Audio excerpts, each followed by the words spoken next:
Sir कोण, काय नाव आहे तुमच्या सरांचं? नाव सांगा. इकडेच बोला. यांचे पैसे खाताना तुम्ही इकडेच बोला. चला इकडे येऊन बोला. इकडेच बोला. बिलकुल पळून जायचं नाही. गुन्हा दाखल करीन मी. बॅग कुठे आहे तुमची? याच्यात तुम्ही काय जमा केले? याची कुठे आहे? यांची बॅग कुठे आहे? गाडी कुठे आहे यांची? त्या बॅग मध्ये पैसे आहेत, ते बॅग पकडा. कुठे गाडी कुठे तुमची? सकाळी तुमच्या गाडीत पैसे होते, मला माहिती आहे तुम्ही किती पैसे यांच्याकडून घेता. सकाळी तुम्हाला बोललो होतो की बिलकुल येण्याची गरज नाही तुम्हाला. तुमच्या मालकाला पाठवा. मालकाशी बोलतो आम्ही. मालकाला पाठवलं पैसे घ्यायला. तुम्ही का बरं येते ते पैसे घ्यायला? कोण आला मग पैसे घ्यायला?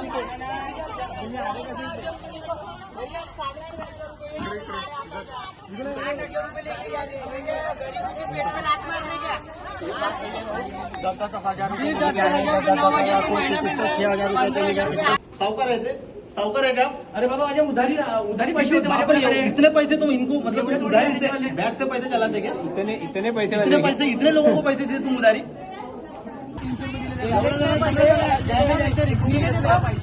पैसे मिले, काम किसने किया? काम किसने किया? इसने किया की इसने किया? काम कोण केलं? तुम्हाला सकाळी तुम्ही सांगितलं होतं, काम कोण केलं? सकाळी बोललो होतो, तुम्हाला पकडले होते मी कॅश घेताना. राष्ट्रसंत तुकडोजी महाराज नागपूर विद्यापीठातील हाऊसकीपिंग कर्मचाऱ्यांकडून दरमहा हजारो रुपयांची वसुली केली जात असल्याचा गंभीर आरोप आज कर्मचाऱ्यांनी केला आहे. संबंधित कंत्राटी कंपनीच्या प्रतिनिधींकडून ही रक्कम वसूल केली जात असल्याचा दावा करण्यात आला असून या प्रकरणामुळे विद्यापीठ परिसरात खळबळ उडाली आहे. कर्मचाऱ्यांच्या म्हणण्यानुसार त्यांच्या पगारातून दरमहा रुपये 6 ते 9 हजार रुपये घेतले जात आहेत. विशेष म्हणजे पगार जमा झाल्यानंतर दुसऱ्याच दिवशी कंपनीच्या प्रतिनिधी कर्मचाऱ्यांकडून ही रक्कम घेत असल्याचा आरोप केला आहे. राष्ट्रवादी काँग्रेस पार्टीचे अजित पवार गटाचे पदाधिकारी सत्यम सोदगीर यांनी या प्रकरणाचा पर्दाफाश केला आहे. त्यांच्या आरोपानुसार मागील 1.5 वर्षात कर्मचाऱ्यांकडून जवळपास 1.5 कोटी रुपयांची वसुली करण्यात आली आहे. या प्रकरणाचे स्टिंग ऑपरेशन केल्याचेही त्यांनी सांगितले. त्यामध्ये कंपनीचा एजंट कर्मचाऱ्यांकडून पैसे स्वीकारताना दिसत असल्याचा दावा करण्यात आला आहे. माझं नाव सत्यम नारायण सोडगीर. मी पश्चिम नागपूर राष्ट्रवादी युवक काँग्रेसचा अध्यक्ष आहे. मी मागील 2 महिन्यापासून जे आहे कर्मचाऱ्यांची जी लूट होत आहे, प्रत्येक शासकीय किंवा निमशासकीय किंवा प्रायव्हेट सेक्टरमध्ये जे ठेकेदार जे कॉन्ट्रॅक्ट घेत असतात, ते कॉन्ट्रॅक्ट घेतल्याच्या नंतर या कर्मचाऱ्यांच्या अकाउंटमध्ये पैसे आल्याच्या नंतर त्यांच्याकडून पैशांची कॅशमध्ये किंवा ऑनलाईनमध्ये मागणी केली जाते. त्या माध्यमातून प्रत्येक कर्मचारी कुणाकडून 5,000, 8,000, 10,000 म्हणजे त्यांच्या पगारीचा अर्धा हिस्सा या ठेकेदारांमार्फत जे वसुली केला जातो. जवळपास आता इथे 77 मी जवळपास 100 कर्मचारी इथे काम करतात. 2 कंपन्या, एक श्रीनिवास कंपनी आहे आणि कोणती कंपनी, एक KHM नावाची कंपनी आहे. अशा 2 कंपन्या ज्या इथे, तर अशा प्रकारे या 2 कंपन्यांकडून जवळपास 100 कर्मचाऱ्यांची आहे ती वसुली सुरू आहे. तर वसुलीच्या माध्यमातून कमीत कमी 6 ते 7 लाख रुपये प्रति महा यांच्याकडून 1.5 वर्षापासून जे ते वसुली केलं जातं. आम्ही आताच कुलसचिवांना भेटलो, त्या विषयावर त्यांना पूर्ण संदर्भ सांगितला की अशा ज्या कंपन्या आहेत त्या कंपन्यांना आपण जे आहे ते ब्लॅकलिस्ट करायला पाहिजे आणि त्याच्या व्यतिरिक्त यांचे कॉन्ट्रॅक्ट करार रद्द करून या लोकांची जेवढी वसुली आतापर्यंत घेतलेली आहे ती परत द्यायला पाहिजे. हे अशक्य आहे. मला सांगा, एक सामान्य व्यक्ती जो सुपरवायझर आहे तो या 77 लोकांना, 100 लोकांना खरंच 8-8 हजार देऊ शकतो का? म्हणजे तो सावकार आहे का कुठला? त्याला आम्ही सकाळीच मी स्टिंग ऑपरेशन केलं होतं, त्यामध्ये पण मी माझ्याकडे व्हिडिओ आहे, त्याचे 2 व्हिडिओ आहेत, एक पैसे घेताना आणि सकाळी स्टिंग ऑपरेशन पण मी त्याचं केलं पैसे घेताना. त्यावेळेस त्यांनी कबुली दिली की मी त्या मालकांसाठी, मी त्या कंपनीसाठी जे आहे ती वसुली करतो आणि हे जे पैसे मी त्यांना नेऊन देतो. त्यांनी कबुली दिले. त्याच्या जवळपास मला वाटते 1.5 वर्षांपासून ही वसुली सुरू आहे दोन्ही कंपन्यांची आणि यांच्या माध्यमातून जर आपण लावला अंदाज 7 लाख प्रति महिना, तर याची आपण पकडू जवळपास 1.5 कोटीच्या जवळपास या कंपनीने वसुली केलेली आहे. आणि त्यांना या लोकांनी खूप वेळा तक्रारी केलेल्या आहेत, त्यांना केलेल्या आहेत, इथल्या काही अधिकाऱ्यांना केलेल्या आहेत. त्याच्यामध्ये अधिकारी किंवा ते जे ठेकेदार आहेत ते असे म्हणतात की हमारी ऊपर तक सेटिंग है, हमने सभी को दे के रखा है, हमारा सब सेट है, हमारा कोई कुछ नहीं बिगाड़ सकता. मागील 1.5 वर्षापासून या सगळ्यांनी तक्रार दिली असता कुलसचिव असावे किंवा मोठे अधिकारी हे डोळे झाकून का आहेत? म्हणजे आज ही मला असं वाटते की युनिव्हर्सिटीची नाही, पण या लोकांनी तक्रार दिलेली आहे. आता मला सांगा, जवळपास म्हणजे आज ही जी लूट आहे ती सामान्य विद्यार्थी जो युनिव्हर्सिटीमध्ये आज इथे शिक्षणास करीत आहे, तो जो आपली फीस भरतो, त्यांच्या पैशांची ही अशा प्रकारे उधळण आणि लूट माजलेली आहे. आज हे लोक जे 16,000 यांना पगार असून फक्त 8,000 जे घरी घेऊन जातात, त्या सामान्य लोकांची लूट आहे. मला असं वाटतं याच्यावर प्रशासनाने राष्ट्रसंत तुकडोजी महाराज युनिव्हर्सिटीचे जे कुलसचिव किंवा ज्यांच्याकडे अधिकार असतील या कंपनीचा करार रद्द करण्याचे त्यांनी करावे. त्याच्या व्यतिरिक्त जे कामगार आयुक्त आहेत, आम्ही त्यांच्याकडे तक्रार देणार आहेत की त्यांना जर एवढा मोठा विषय दिसतो तर ते कारवाई का करत नाही त्याच्या कंपन्यांना? कर्मचाऱ्यांनी संबंधित एजंटकडे तक्रार करण्याबाबत विचारणा केली असता वरपर्यंत पैसे पोहोचवतो असा दावा केल्याचे सोदगिरी यांनी सांगितले. त्यामुळे या वसुली मागे नेमके कोण आहे आणि हा पैसा कुठे जातो याची सखोल चौकशी करण्याची मागणी आता जोर धरून लागली आहे. अधिकार नाही आहे.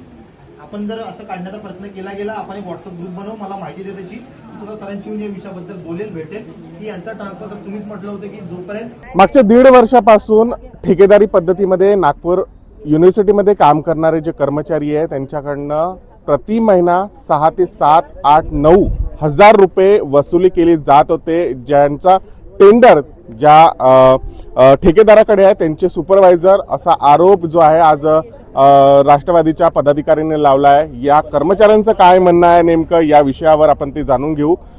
काय होत होतं प्रति महिना तुमच्याकडनं 6, 7, 8 हजार 9 हजार रुपये वसुली केली जात होते असा आरोप लावण्यात येत आहे. तुमचं काय म्हणणं आहे याच्यावर? माझं म्हणणं हे आहे की आम्हाला जेवढा पगार मिळतो तेवढाच आमच्या खात्यामध्ये टाकायला पाहिजे. किती पगार मिळते? आम्हाला 10,000 तसं ठरवलेलं आहे त्यांनी, पण आमच्या याच्यामध्ये 16,465 रुपये 45 रुपये टाकून आम्हाला आमच्याकडून रिकव्हरी तो वापस घेते. किती रिकव्हरी वापस घेते तो? 6,453 रुपये 50 रुपये. तर तुम्ही हे पैसे कसे वापस देता आणि काय स्वरूपात देता? कधी येते तो? आज काय झालं? जसं आज पेमेंट झाला आम्हाला मेसेज येते, दुसऱ्या दिवशी मग आम्हाला रिकव्हरी फोन येते किंवा तुम्हाला दुसऱ्या दिवशी तुमचा पेमेंट झालेला आहे आणि पासबुकची रशीद आहे, झेरॉक्स वगैरे प्रिंट काढून ठेवा आणि रिकव्हरी आम्हाला वापस करायला. अच्छा, किती रिकव्हरी ते मागते? तोंडानं मागते, फोन करून मागते, भेटून दर महिन्याची माहितीच झालेली आहे ना. तुमचा 10,000 आहे, बाकीची 6,447 रुपये वापस करतो. तुमचा पगार किती आहे आणि किती वापस करता तुम्ही? आमचा पगार 10,000 म्हणजे 16,000 असा अकाउंटला येतो. 16,453 रुपये आणि 6,443 रुपये आम्ही वापस करतो. आता या महिन्यातला तुमचा पगार कधी झाला? काल झाला. काल 5:05 आला पेमेंट आणि तसाच मला 10 मिनिटांनीच फोन आला सरांचा की उद्या रिकव्हरी वापस द्या. कोणत्या सरांचा फोन आला? चक्रधर सरांचा मला कॉल आला की तुमचा पेमेंट झालेला आहे आणि रिकव्हरी उद्या घेऊन यायचं. हे चक्रधर कोण आहे आणि तुम्ही कोणत्या कंपनीत काम करता? मी श्रीनिवास मध्ये काम करते. चक्रधर आमचे सुपरवायझर आहे. अच्छा, आणि तुम्ही आज जे आहे पैसे दिले कंपनीला? नाही सर, मी माझा मुलगा रात्री 1:30 वाजता वापस आला तर तोच मला काढून देतो अकाउंट मधून पैसे. तर मी त्यांना फोन केला की सर मी आज नाही देऊ शकत, मी उद्या देईन असं मी त्यांना सांगितलं. म्हणजे तुम्ही आज पैसे नाही दिले? तुम्ही नाही दिले. म्हणजे आज कोणी पैसे दिले? तुम्ही दिले? तुमचा पगार कधी झाला? काल झाला. अच्छा, हा. मग तुम्ही आज पैसे दिले? हो, कसे पैसे दिले त्याला? हाताने दिले. कॅश म्हणजे हाताने म्हणजे मोबाईलने नाही दिले, हाताने पैसे कॅश दिले. म्हणजे cash? 6,500 दिले, 50 रुपये वापसी करायची आहे. अच्छा, तर 6,500 रुपये कॅश मोजून तुम्ही त्याच्या हातात दिली? त्याच्या हातात मोजून दिले. काय नाव आहे त्याचं ज्याच्या हातात पैसे दिले? चक्रधर आणि तो कंपनीचा काय? सुपरवायझर. अच्छा, अशा प्रकारे जी आहे ही वसुली सुरू आहे. अनेक महिलांसोबत अनेक लोक पण कारवाई. आम्हाला 8.5 द्यावं लागतं, यांना 6.5, आम्हाला 8.5. अच्छा, 8.5 आम्हाला परत द्यावं लागतं, म्हणजे अर्ध्यापेक्षा जास्त. किती दिवसापासून तुम्ही हे पैसे देऊन राहिले त्याला? 1.5 वर्ष. अच्छा, त्याचे पण मला बी आपला टेंडर हो. दीड ते- वर्ष झाले, जास्त झाले. अरे एच वाल्यापासून सुरुवात झाली, पण आता यांना श्रीनिवासला 1.5 वर्ष झाले. अच्छा. मग आता तुमचं काय म्हणणं आहे? काय व्हायला पाहिजे? आधी 2 वर्ष आधी हे सगळं KHFM आमची आधीची कंपनी होती. हे 1.5 वर्ष झाले आलेली आहे. ते KHFM वाल्यांनीच आमची हे रिकव्हरी वगैरे सगळं, आणि त्यांनी आमचं इतकं नुकसान करून ठेवलेलं आहे. PFचं वगैरे सगळं काही नाही, सगळं घोटाळा करून टाकला त्यांनी सगळं. त्याच्या वेळेस आमचे VC प्रोविसी हे फायनान्स वगैरे हे सगळे वेगळे होते, रजिस्टर वेगळे होते. हे आता सगळी नवीन बॅच बसलेली. याबद्दल तुम्ही कधी नागपूर विद्यापीठाच्या अधिकाऱ्यांना कंप्लेंट केली आहे का? कंप्लेंट केली आहे. हे फायनान्स सर आहे, फायनान्स कडे आमचे सगळ्या सह्या घेतल्या होत्या, 60-70 लोकांच्या. लेटर दिलं होतं तुम्ही सह्या करा म्हणे, तुम्हाला रिकव्हरीचे पैसे वगैरे वापस. पण ती गोष्ट काही समोर वाढली नाही. मग आम्हाला चुपचाप राहा लागलं तिथे. म्हणून मग आम्ही आता हे नवीन आलं तेव्हापासून मग आम्हाला काहीच नाही. त्यांनी धमकीच दिली होती ना KHFM वाल्यांनी, आणि 1-2 म्हणजे आमच्या नजरेसमोर बाकीच्यांना त्रास पण होता आणि काढलं पण. मग आता तुमचं काय म्हणणं आहे, काय व्हायला पाहिजे? आता काही नाही, आमची रिकव्हरी नाही, रिकव्हरी बंद झाली पाहिजे ना आमची. बस वर्करांना त्रास नाही पाहिजे. बस आम्ही आपली मेहनत करतो, आम्ही यांना सेवा देऊन राहिलो, त्याचा आम्हाला फायदा मिळाला पाहिजे. महिन्याच्या शेवटी जे आहे पगार झाल्याच्या दुसऱ्या दिवशी या कर्मचाऱ्यांना एक फोन येतो आणि त्यामध्ये त्यांना सांगितलं जाते की उद्या तुमची रिकव्हरी आहे. कंपनीचे जे एजंट आहे ते यांच्यापर्यंत पोहोचतात, यांच्या कामाच्या ठिकाणापासून बाहेर उभे राहतात आणि यांना प्रत्यक्ष पैशाची मागणी करतात आणि हे लोक कॅशच्या स्वरूपात किंवा ऑनलाईनच्या स्वरूपात ते पैसे त्यांना सुपूर्द करतात. अशा प्रकारे हा धंदा मागच्या अनेक दिवसांपासून चालत आहे असा यांचा आरोप आहे. यावर आता कारवाई व्हावी असं या सर्व कर्मचाऱ्यांचं म्हणणं आहे आणि जर नाही झाली तर हे पुन्हा तीव्र आंदोलन करण अशी यांची भूमिका आहे. कॅमेरा पर्सन यश, मी प्रकाश शुंकलवार, महाराष्ट्र TV 24 नागपूर.